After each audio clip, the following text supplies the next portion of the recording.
वो ये खजाना यूं ही किसी को नहीं मिल सकता।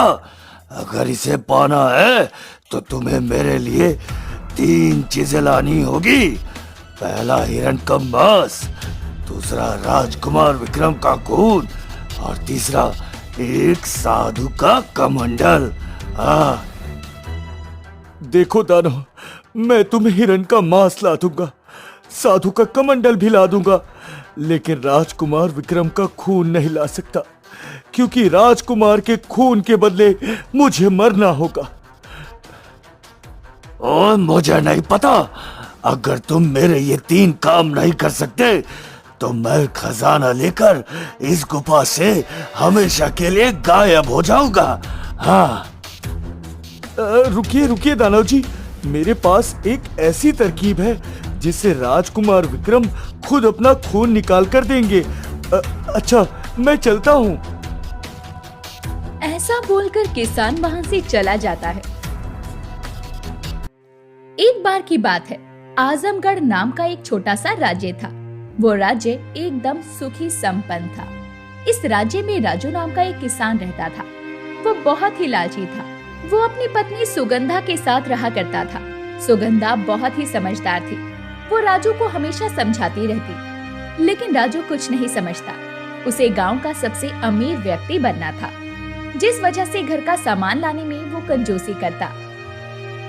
अरे सुनती हो भाग्यवान, मैं खेत जा रहा हूँ, शाम तक आऊंगा। ठीक है जी, लेकिन आते वक्त कुछ सब्जियां ले लीजिएगा, घर में सब्जियां खत्म हो गई है। अरे भाग्यवान, ज्यादा सब्जी नहीं खाना चाहिए, घर में दाल है ना, आज वही बना लेना। ज्यादा पैसे क्यों खर्च करना, अगर आज का काम चल जाए तो। आप ना जी कुछ ज्यादा ही कंजूसी करते रहते हैं। इस तरह लोग खाने पीने में भी रोक टोक लगाते हैं क्या? अरे सुगंधा, तुम अगर सोच समझकर नहीं चलोगी तो हम अमीर कैसे बनेंगे? इस तरह तो खा पी कर बराबर हो जाएगा, और मुझे तो अमीर बनना है, वो भी अपने गांव में सबसे ज्यादा। अच्छा ठीक है, मैं चलता हूँ, तुम्हारा तो बकबक लगा ही रहता है दिन भर। हाँ। इतना कहकर राजू खेतों के लिए निकल जाता है।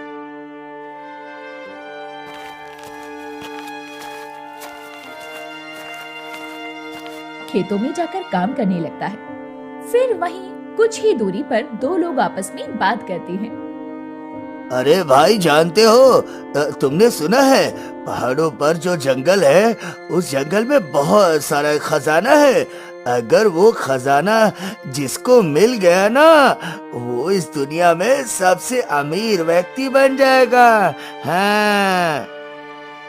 हाँ? अरे भाई, तुम क्या बात कर रहे हो? कौन उस जंगल में अपनी जान खतरे में डालने जाएगा, वो भी उस खजाने के लिए? अगर जान नहीं रहेगी तो खजाना लेकर क्या करेंगे? हाँ। अरे भाई, वहाँ कोई आम खजाना नहीं है। हीरे, मोती, जवारा, सोने, चांदी, ये सब है जो बेशकीमती है। हाँ। अगर इतना ही कीमती है तो तुम क्यों नहीं जाते उस जंगल में? हाँ, बोलो तो। नहीं भाई, मुझे नहीं जाना। मेरे बीवी बच्चे मेरे बिना नहीं रह सकते। मेरे पास तो जितना है मैं उतने में ही खुश हूँ। हाँ। तो मुझे क्या जरूरत पड़ गई खजाने की? मेरे पास जो भी है उसमें मैं बहुत खुश हूँ। जिसको जरूरत होगा वो जाएगा। इतना कहकर वो दोनों वहां से चले जाते हैं। ये सारी बातें राजू सुन लेता है। ये सुनकर राजू के मन में लालच और बढ़ जाता है। वो सोचने लगा, अरे क्या, ये खजाना अगर मुझे मिल जाए तो मैं बहुत अमीर बन जाऊंगा।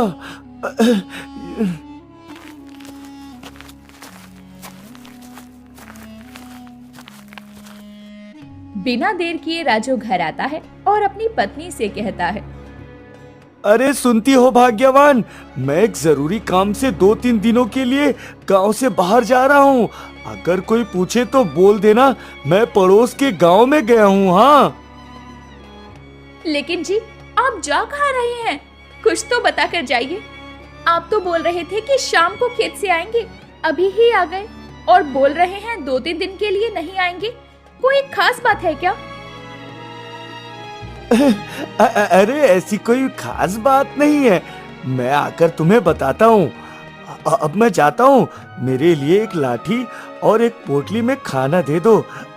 अरे जल्दी करो ना बाबा। अच्छा ठीक है, सब्र रखो, मैं लेकर आती हूँ।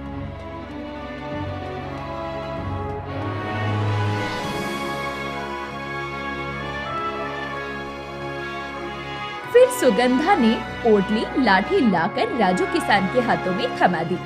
राजू जंगल की ओर चल पड़ा।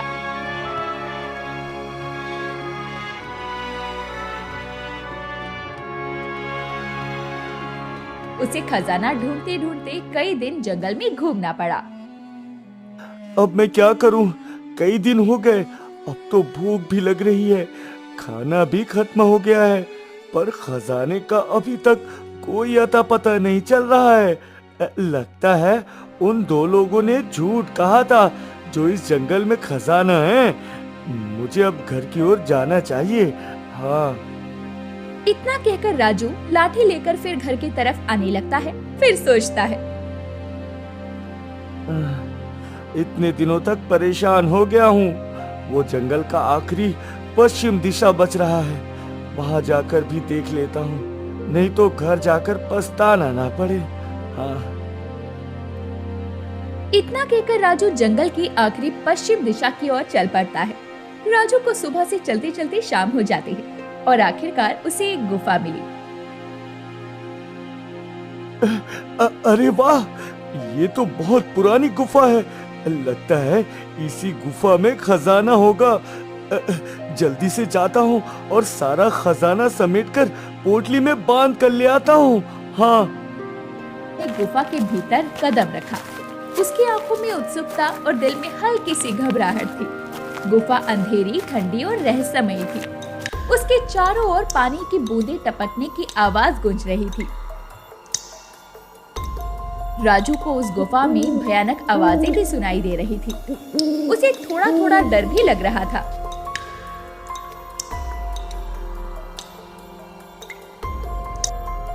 अरे पक्का वो कीमती खजाना यही होगा। कहाँ है वो कीमती खजाना? राजू ने खुद से कहा और आगे बढ़ने लगा। हर कदम के साथ उसकी उम्मीदें बढ़ती जा रही थी। गुफा के अंत में उसे एक पुराना जंग लगा हुआ लोहे का संदूक दिखा। उसका दिल जोर जोर से धड़कने लगा।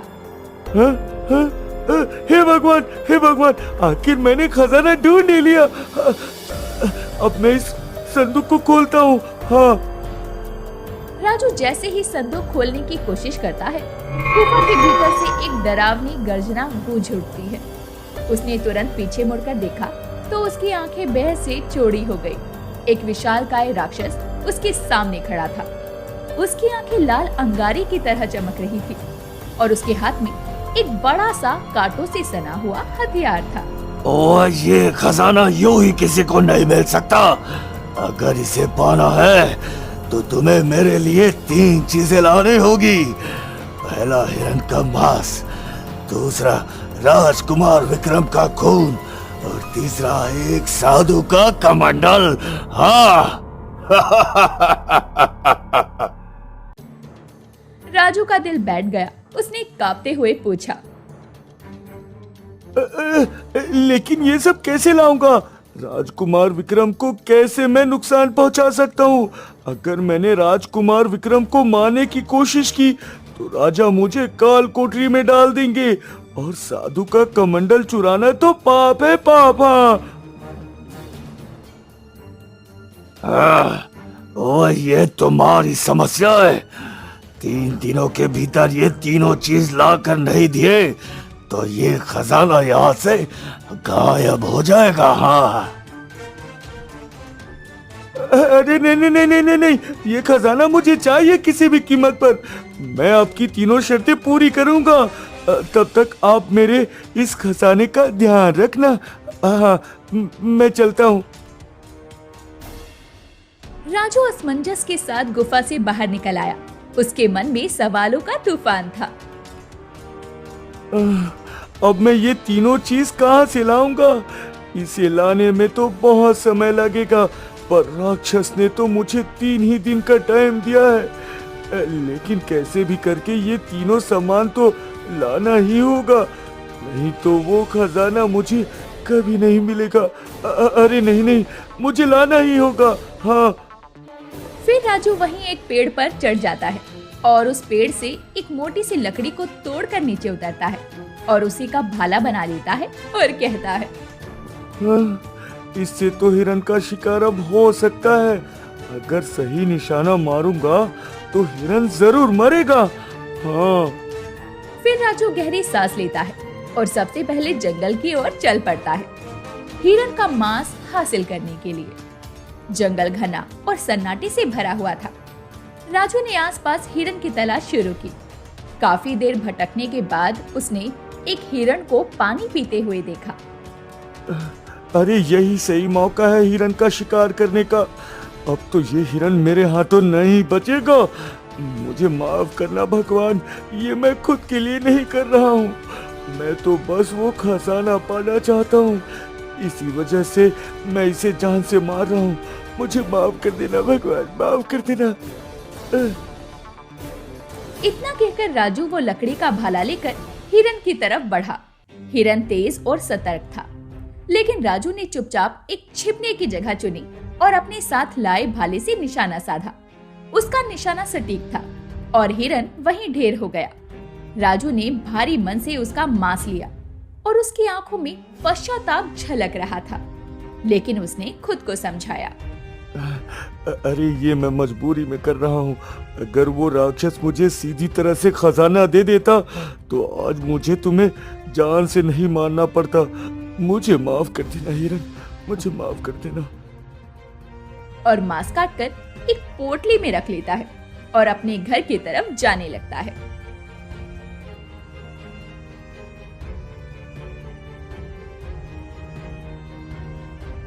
अरे सुनती हो भाग्यवान? ओ भाग्यवान, इधर आओ।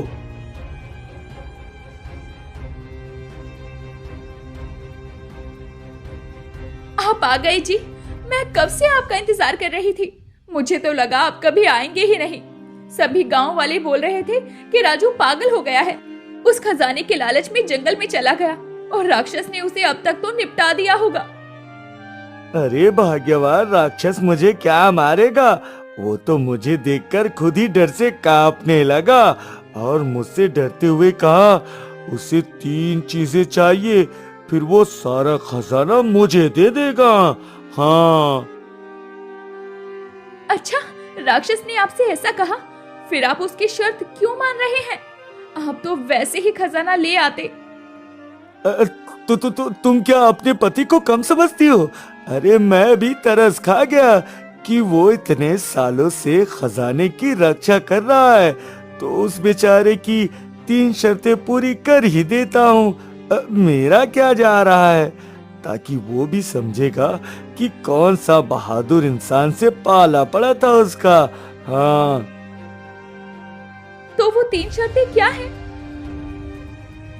पहला है हिरन का मांस, और दूसरा राजकुमार विक्रम का खून, और तीसरा साधु महाराज का कमंडल, जिसमें मैं पहली शर्त पूरी कर चुका हूँ। ये रहा हिरन का मांस। हाँ। आप एक जानवर को कैसे मार सकते हैं और राजमहल में घुसकर राजकुमार विक्रम का खून कैसे ला पाएंगे? अगर राजा जी को ये पता चला तो हम दोनों को इस राज्य से बाहर निकाल देंगे। फिर तो हमें दर बदर की ठोकरें खानी पड़ेगी। अरे अरे, तुम उसकी फिक्र मत करो, मैंने सब सोच रखा है। मैं राजकुमार को जान से नहीं मारूंगा और पकड़ा भी नहीं जाऊंगा। तुम उसकी फिक्र मत करो। ये लो हिरन के मांस, इसे पोटली में तुम ले जाकर घर में रख दो, और आज मैं महल जा रहा हूँ अपनी दूसरी शर्त पूरी करने। हाँ। राजू सीधा राजमहल की तरफ निकल जाता है। महल के द्वार पर कड़ी सुरक्षा थी। राजू ने वहाँ एक नौकर के रूप में खुद को पेश किया और महल के अंदर जाने में कामयाबी भी हासिल की। अरे मैं किसी तरह महल में तो घुस आया हूँ, और इस पोशाक में तो मुझे कोई पहचानेगा भी नहीं। अब मुझे सबसे पहले राजकुमार विक्रम की दिनचर्या देखनी होगी। वो सुबह, दोपहर, शाम और रात को क्या करते हैं। हाँ। फिर राजू वैसा ही करता है। सुबह से लेकर रात तक राजकुमार विक्रम पर नजर रखता है। रात के समय जब राजकुमार अपने कमरे में सो गया तो हाँ, यही सही मौका है। राजकुमार के शरीर से थोड़ा सा खून इस शीशी में ले लेता हूँ। पहले राजकुमार को इस लड्डू में नशे की दवाई मिलाकर खिला देता हूँ, फिर वो गहरी नींद में सो जाएंगे। मैं उनका उंगली काटकर खून इस शीशी में भर लूंगा। हाँ, यही ठीक रहेगा, किसी को पता भी नहीं चलेगा। हाँ। फिर राजू एक लड्डू में नशे की दवाई मिलाकर राजकुमार के पास लेकर जाता है और कहता है, अरे राजकुमार, महारानी ने आपके लिए ये लड्डू भिजवाए हैं। अच्छा, पर मुझे अभी लड्डू नहीं खाने हैं। मैं पहले ही भोजन कर चुका हूँ। आप यहाँ रखकर चले जाइए, मैं बाद में खा लूंगा। अरे नहीं नहीं राजकुमार, महारानी ने आपको ये लड्डू खिलाकर ही मुझे आने के लिए कहा है। जब तक आप ये लड्डू नहीं खाएंगे मैं यहाँ से नहीं जाऊंगा। ये महारानी का आदेश है राजकुमार। अरे ये माँ भी ना। अच्छा लाइए, मैं खा लेता हूँ। और वो लड्डू खा लेता है और जाकर सो जाता है।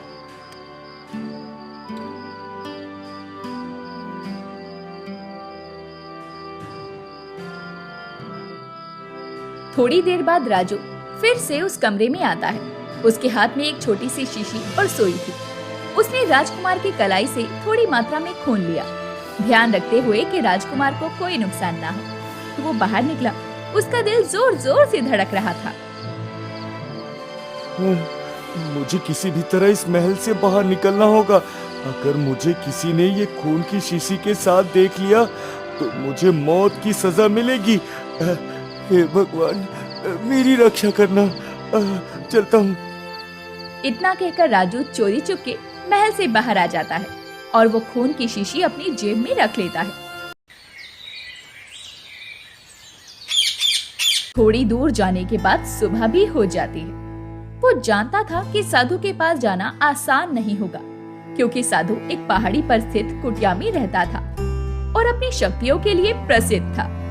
राजू दिन भर की चढ़ाई करके पहाड़ पर पहुंच तो जाता है।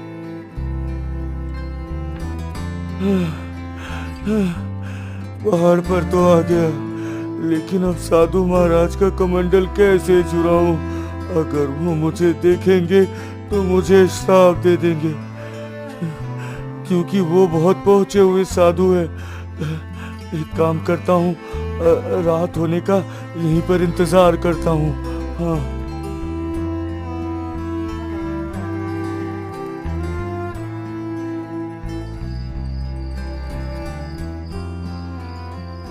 राजू रात के अंधेरे में कुटिया के पास पहुंचा।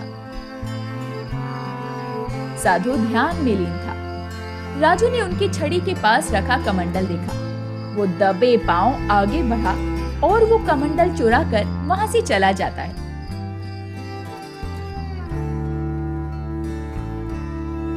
सुबह होते ही वो अपने घर पहुंच जाता है। अरे सुनती हो भाग्यवान, मैंने जो मांस का पोटली दिया था वो मुझे अब राक्षस को ले जाकर देना है और बदले में बेशकीमती खजाना लेना है। हाँ।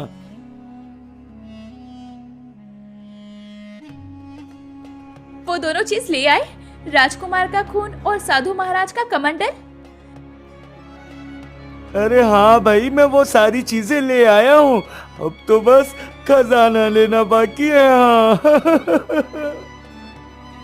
लेकिन आपको राजमहल में किसी ने पकड़ा नहीं, वहाँ तो इतने सारे पहरेदार होते हैं। अरे पहरेदार तो थे, पर तुम्हारा पति भी क्या कम है। मैं एक दास के भेष में गया तो किसी ने मुझे पहचाना भी नहीं।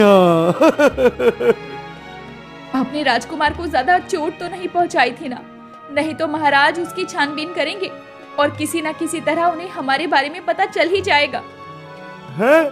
अरे तुम उसकी फिक्र मत करो, मैं राजकुमार को कोई चोट नहीं पहुंचा के आया हूँ। बस हाथ को थोड़ा सा काट कर रुई के सहारे खून लिया है।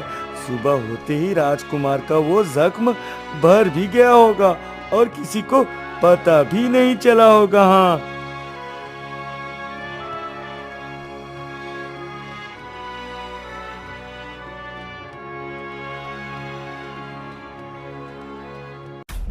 फिर राजू वो मांस की पोटली और बाकी की चीजें लेकर राक्षस के पास पहुंचा।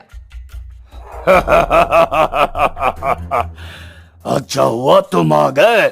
बोलो, मेरी तीनों शर्तें तुमने पूरी की जिसे मैंने तुम्हें लाने के लिए कहा था? हाँ हाँ, मैं आपके कहे अनुसार तीनों चीजें लेकर आया हूँ। ये रहा हिरन का मांस, और ये शीशी में राजकुमार विक्रम का खून, और ये रहा साधु महाराज का कमंडल। अब तो ये खजाना मेरा होगा ना? क्यों? ये तीनों चीजें राजू राक्षस को सौंप देता है। राक्षस ने थरकाते हुए कहा,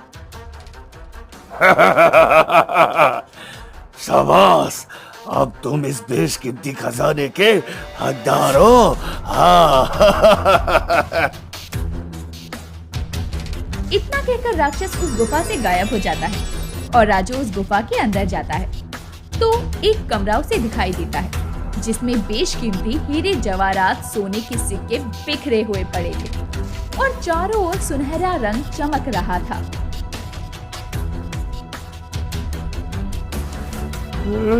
अरे पिछली बार आया था तो यहाँ पर जंग लगा बक्सा था, और इस बार तो ये कमरा जैसे दिख रहा है सोने और चांदी की परत से जड़ा हुआ है। ये जंग लगा बक्सा ये चमचमाता नया जैसा लग रहा है। अब ये सब मेरा है, मैं तो सबसे अमीर बन जाऊंगा। ये राजू बहुत खुश हुआ। उसने सोचा कि अब वो बहुत अमीर बन जाएगा, लेकिन जैसे ही राजू ने खजाने को छूने की कोशिश की, कमरे में अंधेरा छा गया। थोड़ी देर बाद जब रोशनी हुई तो राजू ने देखा कि सारा खजाना मिट्टी में बदल गया। ये क्या हुआ? सारा खजाना मिट्टी कैसे बन गया? अभी तो यहाँ पर इतने सारे सोने और चांदी के भरे हुए बक्से थे। ये कैसे हो सकता है? हाँ। राजू के इतना कहते ही दानव फिर वहाँ पर आ गया। दानव को देखकर राजू उससे पूछने लगा, ऐसा कैसे हो सकता है? मैंने इतनी मेहनत से तुम्हारी हर इच्छा पूरी की, अब जब मेरी खजाना लेने की बारी आई तो ये सारा खजाना मिट्टी कैसे बन गया? बताओ मुझे। हाँ। ओ, ये खजाना उन लोगों के लिए नहीं है जो लालची होते हैं। तुमने लालच में आकर एक हिरन की जान ले ली और दूसरा एक जिंदा मनुष्य का कोह निकाला और तीसरा एक पवित्र साधु का तुमने आवेश में आकर कमंडल जुला दिया। तुमने वो कमंडल साधु महाराज का दिल जीत कर लाना था। हाँ। दानव जी, ये सब तो मैंने आपके कहने पर किया था। और ये तो मैं तुम्हारी परीक्षा ले रहा था कि तुम खजाने के लायक हो या नहीं, पर तुम लालच में आकर इतने हद तक गिर सकते हो। अगर तुम ये सब ना करके सच्चे दिल से ये खजाना लेना चाहते तो ये सारा खजाना आज तुम्हारा होता। हाँ। मुझे माफ कर दीजिए, मैं लालच में अंधा हो गया था, मुझे माफ कर दीजिए। मैंने ये खजाना उन लोगों के लिए रखा था जो त्याग और सच्चाई को चुनते हैं, लेकिन तुमने अपनी बुद्धिमत्ता का इस्तेमाल सिर्फ लालच के लिए किया। अगली बार जब तुम सच्चे मन से किसी भले के लिए आओगे तो ये सारा खजाना तुम्हारा होगा। हाँ। इतना कहकर वो राक्षस वहाँ से गायब हो जाता है और राजू को अपनी गलती का एहसास हो चुका था। उसने ये जान लिया था कि लालच हमेशा नुकसान ही पहुंचाता है, जिसकी वजह से उसने सब कुछ गवा दिया। निराश होकर राजू खाली हाथ वापस अपने घर लौट आया। और आकर अपने आंगन में बैठ गया।